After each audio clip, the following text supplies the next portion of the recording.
I've never once wished that I was doing something else. I've never wanted to stop.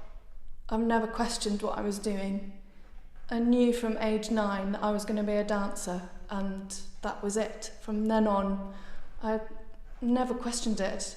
And a couple of people asked me along the way, if you weren't dancing, what do you think you would do? And I can't answer that question because it's just part of me, it's who I am. I'm a dancer, and I never wanted to be anything else. I can't imagine a life that is different to that.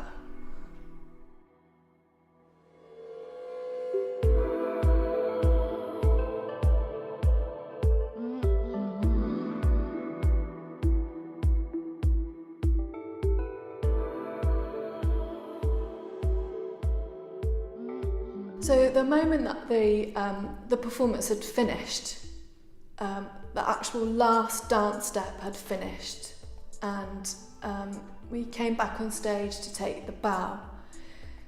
I felt so alive. I felt really euphoric. I felt like everything had gone right, and there was almost a little bit of relief that I'd made it. I'd made it to the end of it, and I just could hear the applause, and I looked out at all these people, and I could see all the lights, and it felt amazing. I just want to remember that, and it's a lovely memory to have etched on my brain.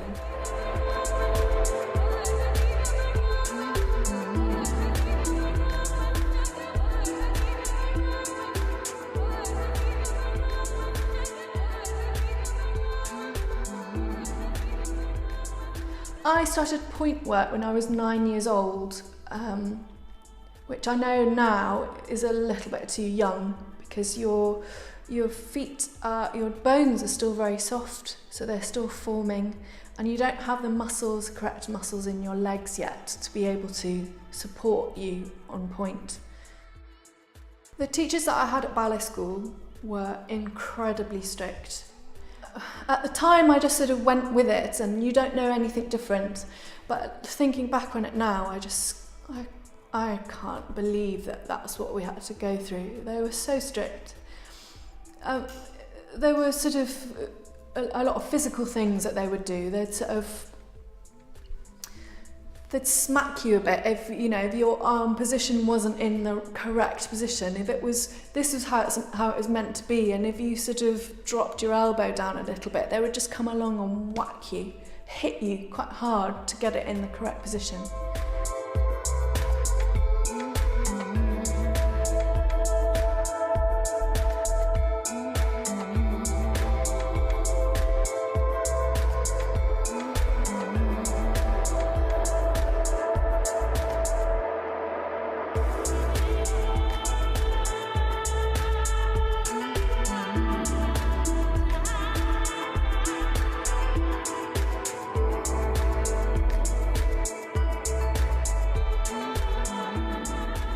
I heard of a girl that put something in another girl's point shoes, so that when she put her point shoe on, her feet ended up getting really cut.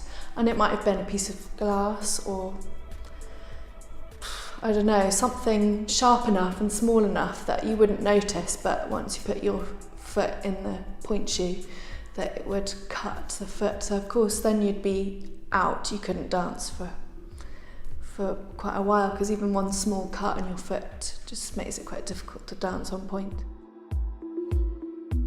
Saying that, I also had a lot of really, really good friends at school, and they become your family because you're not with your family when you're at boarding school, so you need a lot of support from your friends.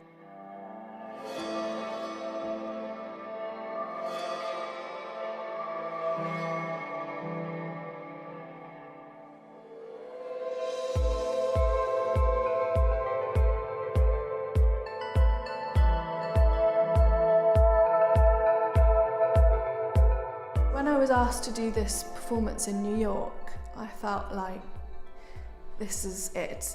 I think I have to make this the last performance, because I felt like I couldn't get any better than that now at this stage.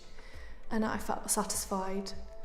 that would be the last performance. So I kind of made my mind up that was it. And once I'd made my mind up, it was kind of certain.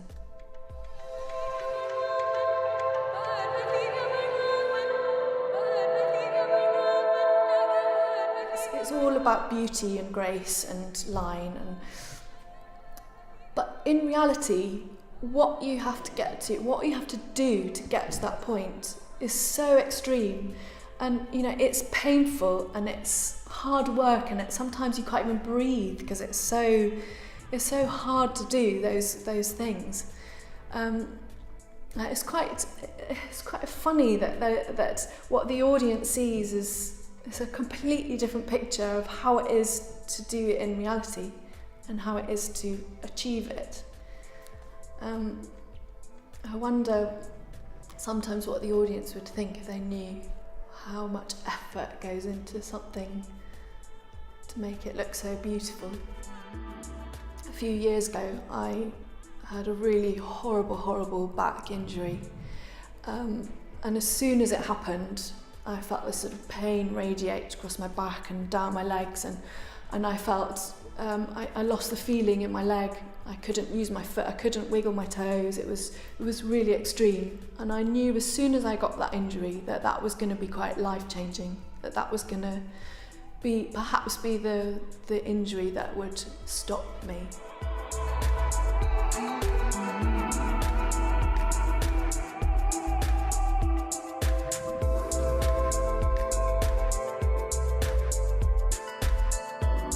I feel like it's made me very strong. I feel like certain things that might get thrown at me in life, I feel like I fight against it and feel like I'm going to get through it. I'm going to fight through it no matter what it is, because that's how I've had to get through my dance life. I've had a lot of obstacles in my dance life. It hasn't been plain sailing, but I've fought through it, and I feel like I've kind of I think it's just naturally shaped me in my everyday life that I've been a bit of a fighter.